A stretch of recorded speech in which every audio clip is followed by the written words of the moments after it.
ನಮಸ್ಕಾರ. ವಾರ್ತೆಗಳಿಗೆ ಸ್ವಾಗತ. ಮುಖ್ಯಾಂಶಗಳು. ಅರಮನೆ ಆವರಣದಲ್ಲಿ ಕೆಪಿಸಿಸಿ ಪ್ರತಿನಿಧಿಗಳ ಸಭೆ. ಲೋಕಸಭೆ ಚುನಾವಣೆ ತೀವ್ರ ನಿರಾಸೆ ತಂದಿದೆ. ದಿಗ್ವಿಜಯ್ ಸಿಂಗ್ ಹೇಳಿಕೆ. ಹೆಬ್ಬಾಳ ಫ್ಲೈಓವರ್ ಸಮೀಪ ತಲೆ ಎತ್ತಿದೆ ತ್ಯಾಜ್ಯದ ರಾಶಿ. ಮತ್ತೊಂದು ಮಂಡೂರಾಗುತ್ತಿರುವ ಪ್ರದೇಶ ಆತಂಕದಲ್ಲಿ ಸ್ಥಳೀಯರು. ಉತ್ತರ ದೆಹಲಿಯ ಇಂದರ್ಲೋಕ್ ಪ್ರದೇಶದಲ್ಲಿ 4 ಅಂತಸ್ತಿನ ಕಟ್ಟಡ ಕುಸಿತ, 5 ಸಾವು. ವಾರ್ತೆಗಳ ವಿವರ. ಲೋಕಸಭೆ ಚುನಾವಣೆ ಪಕ್ಷಕ್ಕೆ ತೀವ್ರ ನಿರಾಸೆ ಉಂಟುಮಾಡಿದೆ. ಕೇಂದ್ರ ಸರ್ಕಾರ ಎಲ್ಲಾ ರಂಗಗಳಲ್ಲೂ ಸಾಕಷ್ಟು ಸಾಧನೆ ಮಾಡಿತ್ತು, ಆದರೆ ಯಾವುದಕ್ಕೂ ಪ್ರಚಾರ ಸಿಗಲಿಲ್ಲ. ಹಾಗಾಗಿ ಒಂದು ವಿಧದಲ್ಲಿ ಪಕ್ಷಕ್ಕೆ ಹಿನ್ನಡೆಯಾಯಿತು ಎಂದು ಎಐಸಿಸಿ ಪ್ರಧಾನ ಕಾರ್ಯದರ್ಶಿ ಹಾಗೂ ಕರ್ನಾಟಕ ಕಾಂಗ್ರೆಸ್ ಉಸ್ತುವಾರಿ ದಿಗ್ವಿಜಯ್ ಸಿಂಗ್ ಹೇಳಿದ್ದಾರೆ.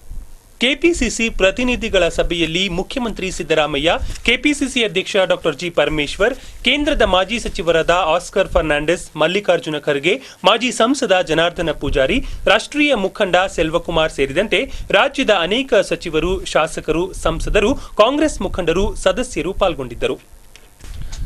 ಲೋಕಸಭೆ ಚುನಾವಣೆ ಸೋಲಿನ ನಂತರ ನಡೆಯುತ್ತಿರುವ ಮೊದಲ ಕಾಂಗ್ರೆಸ್ ಪ್ರತಿನಿಧಿಗಳ ಸಭೆಯಲ್ಲಿ ಮುಖಂಡರು ಸರ್ಕಾರದ ಉತ್ತಮ ಆಡಳಿತಕ್ಕೆ ಕೈಜೋಡಿಸುವಂತೆ ಹಿತವಚನ ನುಡಿದರು. ಇತ್ತ ಕಾರ್ಯಕರ್ತರು ನಿಮ್ಮ ನೀತಿ ಬೋಧನೆ ಸಾಕು, ಅಧಿಕಾರ ಯಾರಿಗೆ ಬಂದಿದೆ ಹೇಳಿ ಎಂದು ಖಾರವಾಗಿ ಪ್ರಶ್ನಿಸಿದ್ದಾರೆ. ಕಾಂಗ್ರೆಸ್ ಸರ್ಕಾರ ಕೆಲವರಿಗಾಗಿ ಕೆಲವರಿಂದಲೇ ನಡೆಯುತ್ತಿದೆ. ಪಕ್ಷಕ್ಕಾಗಿ ದುಡಿದವರನ್ನು ಗುರುತಿಸುತ್ತಿಲ್ಲ. ಮುಖಂಡರಲ್ಲೇ ಪರಸ್ಪರ ಕಾಲೆಳೆಯುವ ರಾಜಕೀಯ ನಡೆಯುತ್ತಿದೆ. ಲೋಕಸಭೆ ಚುನಾವಣೆಯಲ್ಲಿ ನಾವು ಸೋಲು ಕಾಣಲು ಇದು ಒಂದು ಪ್ರಮುಖ ಕಾರಣ ಎಂದು ಆಕ್ರೋಶ ವ್ಯಕ್ತಪಡಿಸಿದ್ದಾರೆ. ಉತ್ತಮ ಆಡಳಿತ ರೂಪಿಸಲು ಅನುಸರಿಸಬೇಕಾದ ಕ್ರಮಗಳ ಕುರಿತು ಮಹತ್ವದ ಸಭೆಯಲ್ಲಿ ಕಾರ್ಯಕರ್ತರ ಆಕ್ರೋಶ ಸ್ಫೋಟಗೊಂಡಿದೆ. ಸಂಘಟನೆ, ಚುನಾವಣೆ ಸಂದರ್ಭಗಳಲ್ಲಿ ಕಾರ್ಯಕರ್ತರು ನೆನಪಾಗುತ್ತಾರೆ. ಆದರೆ ಅಧಿಕಾರ ಹಂಚಿಕೆ ವಿಷಯ ಬಂದಾಗ ಕೆಲವರಿಗೆ ಮಾತ್ರ ಅವಕಾಶ ಸಿಗುತ್ತದೆ. ನಾವು ಮನೆ ಮಠ ಬಿಟ್ಟು ಕೈಯಿಂದ ಹಣ ಖರ್ಚು ಮಾಡಿಕೊಂಡು ಪಕ್ಷಕ್ಕೆ ಏಕೆ ದುಡಿಯಬೇಕು ಎಂದು ಪ್ರಶ್ನಿಸಲಾಗಿದೆ. ಬಟ್ಟಂಗಿಗಳಿಗೆ ಮಣೆ ಹಾಕಲಾಗುತ್ತಿದೆ. ನಿಷ್ಠುರವಾದಿಗಳನ್ನು ಮೂಲೆಗುಂಪು ಮಾಡಲಾಗಿದೆ. ಪಕ್ಷಕ್ಕೆ ಪ್ರಾಮಾಣಿಕವಾಗಿ ದುಡಿದವರಿಗೆ ಮಾನ್ಯತೆ ಸಿಗುತ್ತಿಲ್ಲ. ಹೆಸರಿಗೆ ಮಾತ್ರ ಕಾಂಗ್ರೆಸ್ ಸರ್ಕಾರವಿದೆ. ಕಾರ್ಯಕರ್ತರು ಈಗಲೂ ಅನಾಥವಾಗಿದ್ದಾರೆ. ನಿಗಮ ಮಂಡಳಿಗಳ ನೇಮಕಾತಿ ವೇಳೆ ನಿಷ್ಠರನ್ನು ಗುರುತಿಸಲಾಗುತ್ತಿಲ್ಲ ಎಂದು ಆಕ್ರೋಶ ವ್ಯಕ್ತವಾಗಿದೆ. ಇತ್ತೀಚೆಗೆ ಕೆಲವು ಆಯೋಗಗಳಿಗೆ ನೇಮಕಾತಿ ನಡೆದಿದೆ. ಅಲ್ಲಿಯೂ ಕೂಡ ಪಕ್ಷದಲ್ಲಿ ಗುರುತಿಸಿಕೊಳ್ಳದೆ ಇರುವವರನ್ನೇ ಆಯ್ಕೆ ಮಾಡಲಾಗಿದೆ. ಹಾಗಿದ್ದ ಮೇಲೆ ಕಾರ್ಯಕರ್ತರಿಗೆ ಮತ್ತು ನಿಷ್ಠಾವಂತರಿಗೆ ಯಾವಾಗ ಅವಕಾಶ ಕೊಡುತ್ತೀರಾ ಎಂಬ ಪ್ರಶ್ನೆ ಎದುರಾಗಿದೆ. ಲೋಕಸಭೆ ಫಲಿತಾಂಶ ಅವಲೋಕನಕ್ಕಾಗಿ ಕರೆದಿದ್ದ ಸಭೆಯಲ್ಲಿ ಬಹುಪಾಲು ಆಕ್ರೋಶಗಳೇ ಕೇಳಿಬಂದಿವೆ. ಆಕ್ರೋಶ ಭರಿತ ಕಾರ್ಯಕರ್ತರನ್ನು ಸಮಾಧಾನಪಡಿಸಿದ ಮುಖಂಡರು ಇನ್ನೂ ಕಾಲಾವಕಾಶವಿದೆ, ಯಾರು ಹತಾಶರಾಗಬೇಕಿಲ್ಲ, ಹಂತ ಹಂತವಾಗಿ ಪಕ್ಷ ಎಲ್ಲರನ್ನೂ ಗುರುತಿಸಲಿದೆ ಎಂದು ಸಂತೈಸಿದ್ದಾರೆ. ಹೆಬ್ಬಾಳ ಫ್ಲೈಓವರ್ಗೆ ಹೊಂದಿಕೊಂಡಂತೆ ಇರುವ ಪ್ರದೇಶದಲ್ಲಿ ಸುಮಾರು 500 ಎಕರೆ ಪ್ರದೇಶದಲ್ಲಿ ಕಟ್ಟಡದ ತ್ಯಾಜ್ಯವನ್ನು ಸುರಿಯುತ್ತಿದ್ದು, ಇದು 2ನೇ ಮಂಡೂರು ಆಗಲಿದೆ ಎಂದು ಸ್ಥಳೀಯರು ಆತಂಕ ವ್ಯಕ್ತಪಡಿಸಿದ್ದಾರೆ. ರಾತ್ರೋರಾತ್ರಿ ಮಣ್ಣು, ಕಸ ತಂದು ಹಾಕುತ್ತಾರೆ. ಇದರಿಂದಾಗಿ ರಾಜಕಾಲುವೆ ಮುಚ್ಚಿ ಹೋಗುತ್ತಿದೆ. ಮಳೆ ಬಂದರೆ ನೀರೆಲ್ಲ ತಗ್ಗು ಪ್ರದೇಶಕ್ಕೆ ಹರಿದು ರಾಡಿಯಾಗುತ್ತದೆ ಎಂದು ಹೇಳಿದ್ದಾರೆ. ಬಿಬಿಎಂಪಿಯವರಿಗೆ ಈ ಬಗ್ಗೆ ದೂರು ನೀಡಿದರೂ ಯಾವುದೇ ಪ್ರಯೋಜನವಾಗಿಲ್ಲ. ರಾತ್ರಿ ವೇಳೆ ಲಾರಿಗಳಲ್ಲಿ ತಂದು ಕಸ ಹಾಕುತ್ತಿದ್ದಾರೆ. ಈ ಭಾಗ ಅನೈತಿಕ ಚಟುವಟಿಕೆಯ ತಾಣವಾಗುತ್ತಿದೆ. ಈಗಲೂ ಕ್ರಮ ಕೈಗೊಳ್ಳದಿದ್ದರೆ ಉಗ್ರ ಹೋರಾಟ ಮಾಡಬೇಕಾಗುತ್ತದೆ ಎಂದು ಎಚ್ಚರಿಸಿದ್ದಾರೆ.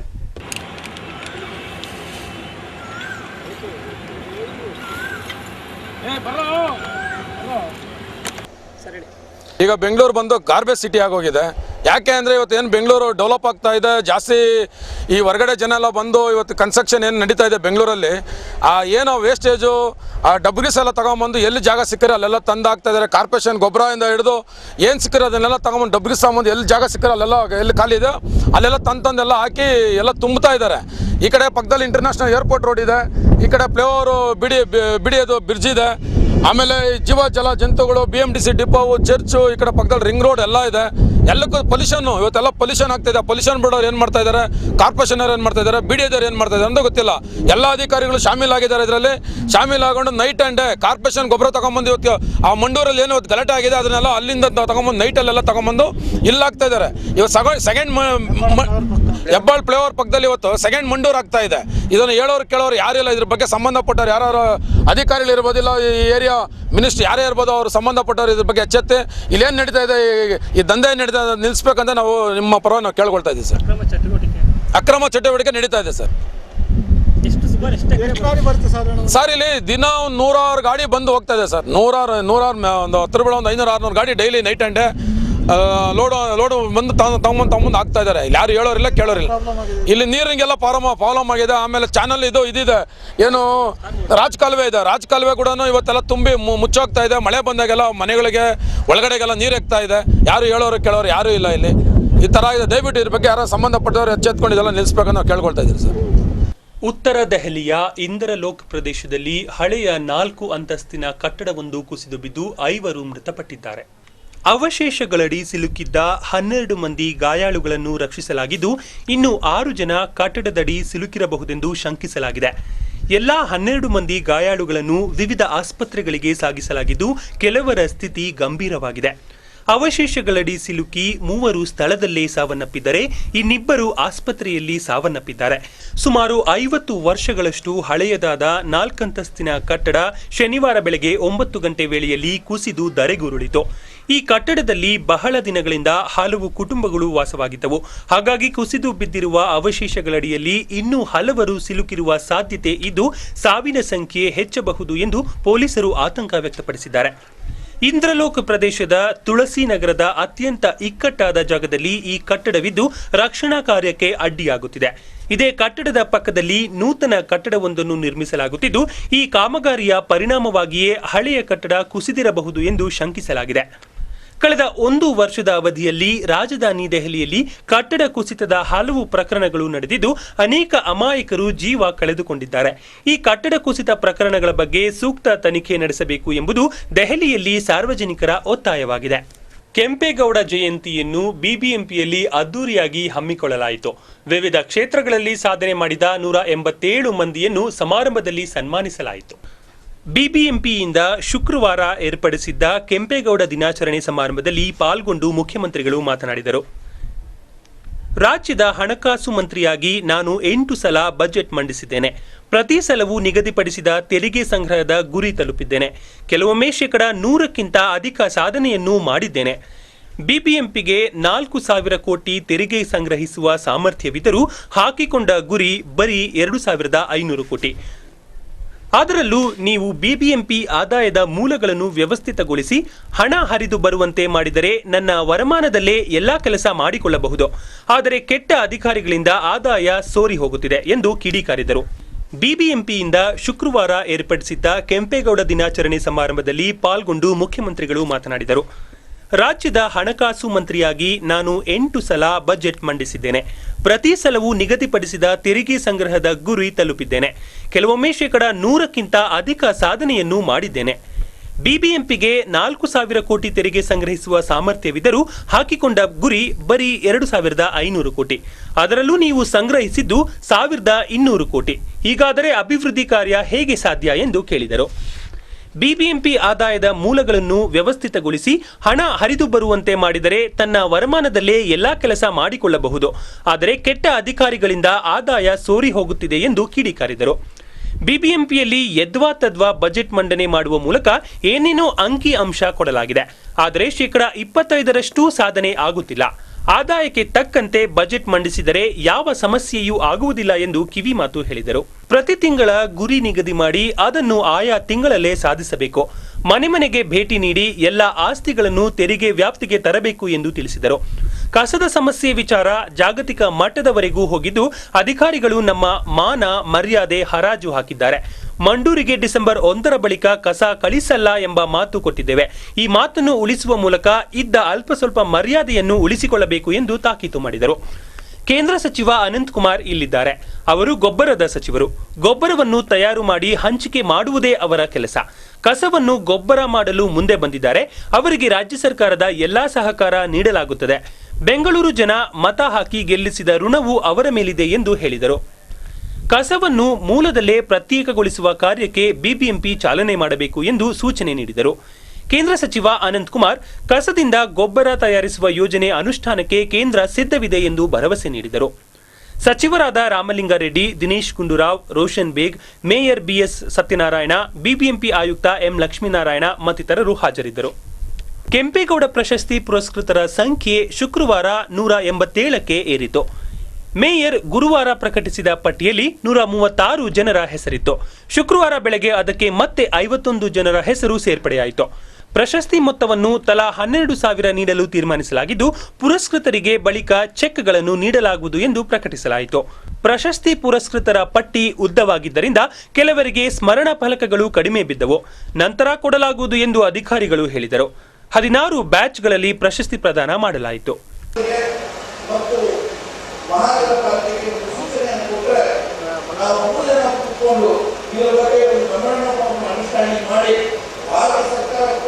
ಯಾವ ರೀತಿ ಭಾಗವಹಿಸಬಹುದು ಅನ್ನೋದನ್ನ ನಾವು ಯೋಚನೆ ಮಾಡಬಹುದು. ನಾವು ಭಾಗವಹಿಸ್ತೇವೆ ಅನ್ನೋ ಮಾತನ್ನು ನಾನು ತಿಳಿಸಿಕೊಡ್ತಾ ಇದ್ದೇನೆ. ಇವತ್ತು ನಾಡಗೌಡ ಕೆಂಪೇಗೌಡರ ಒಂದು ಜನ್ಮ ದಿನಾಚರಣೆಯನ್ನ, ಒಂದು ಅವರ ಜಯಂತಿಯನ್ನ ನಾವು ಆಚರಿಸ್ತಾ ಇದ್ದೇವೆ. ಸಾಮಾನ್ಯವಾಗಿ ಬೆಂಗಳೂರು ಕರಡದ ಎಲ್ಲಕ್ಕಿಂತ ಬಹಳ ಮುಖ್ಯವಾಗಿ ಕೆಂಪೇಗೌಡರು ಬಹಳ ಜನಾನುರಾಗಿಯಾಗಿ ಚತುರ ಆಡಳಿತಗಾರರಾಗಿ ಇವತ್ತು ಬೆಂಗಳೂರು ಇಷ್ಟೆಲ್ಲ ಬೆಳೆಯಲಿಕ್ಕೆ ಅವ್ರದ್ದು ಕೂಡ ಬಹಳ ದೊಡ್ಡ ಕೊಡುಗೆ. ಅದಕ್ಕೋಸ್ಕರನೇ ಕೆಂಪೇಗೌಡರ ಹೆಸರು ಚಿರಕಾಲ ಇರಬೇಕು ಅಂತೇಳಿ ಬೆಂಗಳೂರಿನ ಅಂತಾರಾಷ್ಟ್ರೀಯ ವಿಮಾನ ನಿಲ್ದಾಣಕ್ಕೆ ಅವರ ಹೆಸರನ್ನ ಇಟ್ಟಿದ್ದಾರೆ. ಅನೇಕ ಒತ್ತಾಯ ಹೋರಾಟದಿಂದ ಇವತ್ತು ಕೆಂಪೇಗೌಡರು ಏರ್ಪೋರ್ಟ್ವರೆಗೂ ಬೆಂಗಳೂರಿನವರೆಗೂ ಹಾಗಾಗಿ ಅವರನ್ನ ನಿರಂತರವಾಗಿ ನೆನಪಿರ್ತಕ್ಕಂಥ ಸ್ಫೂರ್ತಿ ಪಟ್ಟಿರ್ತಕ್ಕಂಥ ಕೆಲಸ ಬಹಳ ಸಂತೋಷ. ಅನಂತಕುಮಾರ್ ಅವರು ಸಾರಿ ಅವರ ಪ್ರತಿಮೆ ಮಾಡಲಿ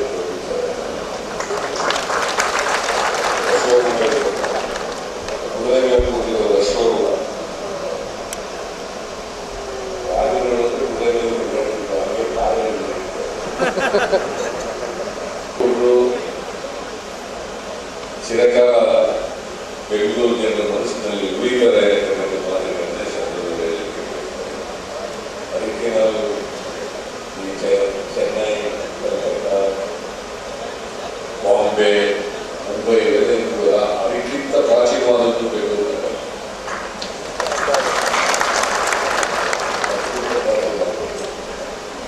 ಇಂಥ ಹಿನ್ನೆಲೆ ಇರ್ತಕ್ಕಂಥ ನಗರದಲ್ಲಿ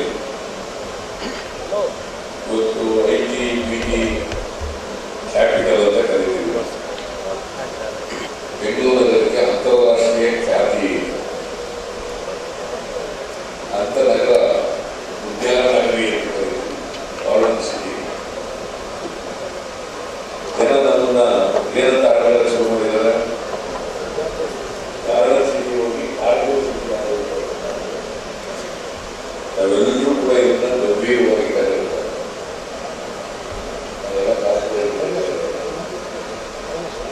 ಶಾಸಕರೆಲ್ಲ ಗಂಭೀರವಾಗಿ ಕರೆಯುತ್ತಾರೆ. ಬೆಂಗಳೂರು ಇವತ್ತು ನಿಮಗೆ ಕೆಂಪೇಗೌಡ ನಾವು ನೆನಪಿರಬೇಕಾದ್ರೆ ಗೌರವ ಕೊಡಬೇಕಾದ್ರೆ ಯಾವ ರೀತಿ ಕೆಂಪೇಗೌಡರು ಬೆಂಗಳೂರು ನಗರವನ್ನ ಕಟ್ಟಿದ್ರು ಮತ್ತೆ ಆಡಳಿತ ಮಾಡೋದು ಅದು ಕೆಂಪೇಗೌಡರ ದಿನ ಯಾಕೆ ಆಚರಣೆ ಮಾಡೋದು, ಆ ಥರದ ಸ್ಫೂರ್ತಿ ಆ ಪ್ರಯತ್ನ ಮಾಡೋದು. ನಾನು ಯಾರನ್ನೂ ದೂಷಕ್ಕೆ ಹೋಗಲ್ಲ. ನಾನು ಬಹಳ ಡೀಟೈಲ್ ಆಗಿ ರಿವ್ಯೂ ಮಾಡಿದೆ. ನೀವು ಬೆಂಗಳೂರನ್ನು ಇನ್ನೂ ಚೆನ್ನಾಗಿ ಮಾಡಲಿಕ್ಕೆ ಸಾಧ್ಯ ಇದೆ. ಕರ್ನಾಟಕದ ರಾಜ್ಯಪಾಲ ಹಂಸರಾಜ್ ಭಾರದ್ವಾಜ್ ಅವರ ಅಧಿಕಾರಾವಧಿ ಪೂರ್ಣಗೊಂಡ ಹಿನ್ನೆಲೆಯಲ್ಲಿ ಅವರಿಗೆ ಆತ್ಮೀಯವಾಗಿ ಬೀಳ್ಕೊಡಲಾಯಿತು. ಹಂಸರಾಜ್ ಭಾರದ್ವಾಜ್ ಅಧಿಕಾರವನ್ನು ಬಿಟ್ಟುಕೊಟ್ಟು ರಾಜ್ಯಕ್ಕೆ ಹಾಗೂ ಸರ್ಕಾರಕ್ಕೆ ಶುಭ ಹಾರೈಸಿ ಹೋಗಿದ್ದಾರೆ. ತಮಿಳುನಾಡು ರಾಜ್ಯಪಾಲರಾಗಿರುವ ರೋಸಯ್ಯ ಅವರು ಕರ್ನಾಟಕ ರಾಜ್ಯದ ಉಸ್ತುವಾರಿ ರಾಜ್ಯಪಾಲರಾಗಿದ್ದಾರೆ. ಅವರು ಭಾನುವಾರ ಪ್ರಮಾಣ ವಚನ ಸ್ವೀಕರಿಸಲಿದ್ದಾರೆ. ಯಶವಂತಪುರ ಮೈಸೂರು ಲ್ಯಾಂಪ್ ರಸ್ತೆಯನ್ನು ಸ್ಥಳೀಯ ಅಪಾರ್ಟ್ಮೆಂಟ್ ವಾಸಿಗಳೇ ಸ್ವಚ್ಛಪಡಿಸಿಕೊಳ್ಳುವ ಮೂಲಕ ಇತರರಿಗೆ ಮಾದರಿಯಾಗಿದ್ದಾರೆ. ಬ್ರಿಗೇಡ್ ಅಪಾರ್ಟ್ಮೆಂಟ್, ರೇನಿಸೆಸ್ ಅಪಾರ್ಟ್ಮೆಂಟ್ ನಿವಾಸಿಗಳು ಮಲ್ಲೇಶ್ವರಂ ರೈಸರ್ಸ್ ತಂಡ ಸ್ವಚ್ಛತಾ ಕಾರ್ಯದಲ್ಲಿ ತೊಡಗಿದರು. ಇವರು ಮೈಸೂರು ಲ್ಯಾಂಪ್ ಕಾಂಪೌಂಡ್ಗೆ ಕೆಂಪು ಬಣ್ಣ ಬಳಿದು ಮೆರುಗು ನೀಡಿದರು. ಈ ವೇಳೆ ವಾಹಿನಿಯೊಂದಿಗೆ ಅಪಾರ್ಟ್ಮೆಂಟ್ ವಾಸಿಗಳು ತಮ್ಮ ಅನಿಸಿಕೆಯನ್ನು ಹಂಚಿಕೊಂಡಿದ್ದು ಅದೆಲ್ಲದರ ಝಲಕ್ ಇಲ್ಲಿದೆ.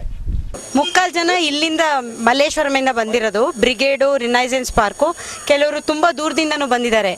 ಸೊ ಅಗ್ಲಿ ಇಂಡಿಯನ್ ಇನಿಷಿಯೇಟಿವ್ ನೀವು ಕೇಳಿರ್ಬೋದು ಫೇಸ್ಬುಕ್ಕಲ್ಲಿ. ಸೊ ಅದನ್ನ ಚೆಕ್ ಮಾಡಿದ್ರೆ ನಿಮ್ಗೆ ಗೊತ್ತಾಗುತ್ತೆ. ಅವ್ರ ಇನಿಷಿಯೇಟಿವಿಂದ ಈಗ ಮಲ್ಲೇಶ್ವರಂ ರೈಸಿಂಗ್ ಅಂತ ಸ್ಟಾರ್ಟ್ ಮಾಡಿದ್ದೀವಿ. ಸುಮಾರು ಎಲ್ಲ ಕಡೆ ಇದೆ ಬೆಂಗಳೂರಲ್ಲಿ. ಸೊ ನಾನೇನು ಕೇಳ್ಕೊತೀನಿ ಅಂದರೆ ಎಲ್ಲ ಸಿಟಿಸನ್ಸು ಅವ್ರ ಏರಿಯಾಲಿ ಎಲ್ಲೆಲ್ಲಿ ಗಲೀಜಿದೆಯೋ, ಈ ಥರ ಗೋಡೆ ಎಲ್ಲ ಒಡೆದೋಗಿದೆಯೋ ಅದನ್ನೆಲ್ಲ ರಿಪೇರ್ ಮಾಡಬೇಕು ಅಂತ ನನ್ನ ರಿಕ್ವೆಸ್ಟ್. ಇಲ್ಲಿ ಫುಲ್ಲು BBMP ಅವ್ರ ಜೊತೆ ಅವರೆಲ್ಲ ಬಂದು ಕ್ಲಿಯರ್ ಮಾಡಿದ್ರು. ಇಲ್ಲಿ ತುಂಬ ಗಾರ್ಬೇಜ್ ಇತ್ತು. ನೀವು ಅವ್ರು ಸುನೈನ ಹತ್ರ ಕೇಳ್ಬೋದು, ನೀವು ಬಿಫೋರ್ ಆ್ಯಂಡ್ ಆಫ್ಟರ್ ಫೋಟೋಸ್ ಫೇಸ್ಬುಕ್ಕಲ್ಲಿ ಚೆಕ್ ಮಾಡ್ಬೋದು. ಇಲ್ಲಿ ಫುಲ್ಲು ಗಾರ್ಬೇಜ್ ಎಲ್ಲ ಡಂಪ್ ಆಗಿತ್ತು. ಸೊ ಅದೆಲ್ಲ ಕ್ಲಿಯರ್ ಮಾಡಿ ಪೋಸ್ಟರ್ಸ್ ಎಲ್ಲ ತೆಗೆದು ಎಲ್ಲ ಪೇಂಟ್ ಮಾಡಿದ್ದೀವಿ ನಾವು. ನಾವೇ ಎಲ್ಲ ಡೊನೇಷನು ನಾವೇ ಮಾಡಿ, ಪೇಂಟಿಂಗು ನಾವೇ. ಮೈಸೂರು ಜಿಲ್ಲೆ HD ಕೋಟೆ ತಾಲೂಕಿನ ಕಬಿನಿ ಜಲಾಶಯದಿಂದ ಹೆಚ್ಚು ನೀರನ್ನು ಬಿಡಲಾಗುತ್ತಿದೆ ಎಂದು ಆರೋಪಿಸಿ ರೈತರು ಜಲಾಶಯದ ಬಳಿ ಪ್ರತಿಭಟನೆ ನಡೆಸಿದರು. ಕಬಿನಿ ಜಲಾಶಯದಿಂದ ಹೆಚ್ಚು ನೀರನ್ನು ತಮಿಳುನಾಡಿಗೆ ಬಿಡಲಾಗುತ್ತಿದೆ ಎಂದು ಆರೋಪಿಸಿ ಕಬ್ಬು ಬೆಳೆಗಾರರ ಸಂಘದ ಅಧ್ಯಕ್ಷ ಕುರುಬೂರು ಶಾಂತಕುಮಾರ್ ನೇತೃತ್ವದಲ್ಲಿ ರೈತರು ಪ್ರತಿಭಟನೆ ನಡೆಸಿದರು. ಈ ವೇಳೆ ಕುರುಬೂರು ಶಾಂತಕುಮಾರ್ ಮಾತನಾಡಿ, ಕಬಿನಿ ಜಲಾಶಯಕ್ಕೆ 8 ಕ್ಯೂಸೆಕ್ಸ್ ನೀರು ಬರುತ್ತಿದೆ ಎಂದು ಅಧಿಕಾರಿಗಳು ಹೇಳುತ್ತಿದ್ದಾರೆ. 6 ಕ್ಯೂಸೆಕ್ ನೀರನ್ನು ಹೊರಬಿಡಲಾಗುತ್ತಿದೆ. ಇದು ನಮ್ಮ ರೈತರಿಗೆ ಮಾಡುತ್ತಿರುವ ಅನ್ಯಾಯ ಎಂದು ಆಕ್ರೋಶ ವ್ಯಕ್ತಪಡಿಸಿದರು.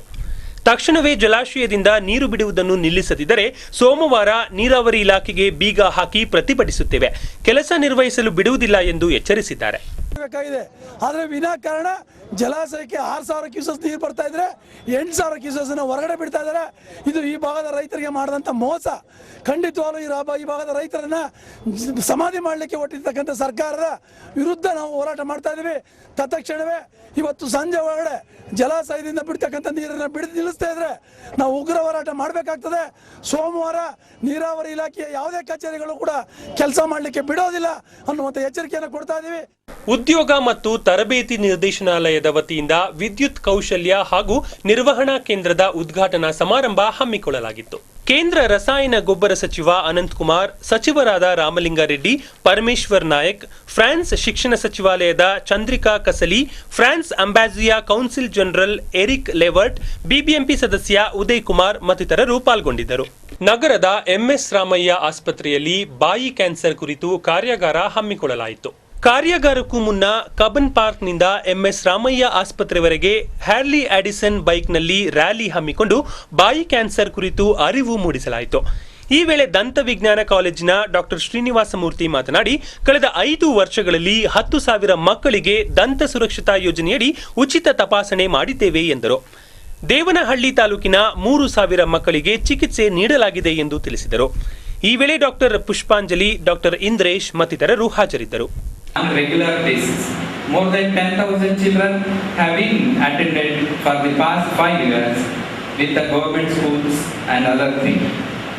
Another great initiative we have started last year, where our faculty, an NGO and DDPI of the primary schools and public health dentistry organization, we all 4 groups came into one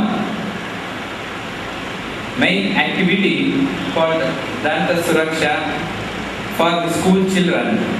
Last year we adapted Devnalli Taluk and we screened more than 3,000 children of the Devnalli Taluk. We treated more than 1,000 school children of Devnalli Taluk. We did not stop at just treating, because we know that Mr. one person or few people who are needy. Then we thought, in this activity, capacity building of school teachers. We brought the school teachers, we made a workshop for the school teachers, we trained the school teachers about the importance of health education. ಕೊನೆಯಲ್ಲಿ ಮತ್ತೊಮ್ಮೆ ಮುಖ್ಯಾಂಶಗಳು. ಅರಮನೆ ಆವರಣದಲ್ಲಿ KPCC ಪ್ರತಿನಿಧಿಗಳ ಸಭೆ. ಲೋಕಸಭೆ ಚುನಾವಣೆ ತೀವ್ರ ನಿರಾಸೆ ತಂದಿದೆ, ದಿಗ್ವಿಜಯ್ ಸಿಂಗ್ ಹೇಳಿಕೆ. ಹೆಬ್ಬಾಳ ಫ್ಲೈಓವರ್ ಸಮೀಪ ತಲೆ ಎತ್ತಿದೆ ತ್ಯಾಜ್ಯದ ರಾಶಿ. ಮತ್ತೊಂದು ಮಂಡೂರಾಗುತ್ತಿರುವ ಪ್ರದೇಶ, ಆತಂಕದಲ್ಲಿ ಸ್ಥಳೀಯರು. ಉತ್ತರ ದೆಹಲಿಯ ಇಂದರ್ಲೋಕ್ ಪ್ರದೇಶದಲ್ಲಿ 4 ಅಂತಸ್ತಿನ ಕಟ್ಟಡ ಕುಸಿತ, 5 ಸಾವು. ಇದರೊಂದಿಗೆ ಇಂದಿನ ವಾರ್ತಾ ಪ್ರಸಾರ ಮುಕ್ತಾಯವಾಯಿತು. ವಂದನೆಗಳೊಂದಿಗೆ ಕೃಷ್ಣಕುಮಾರ್.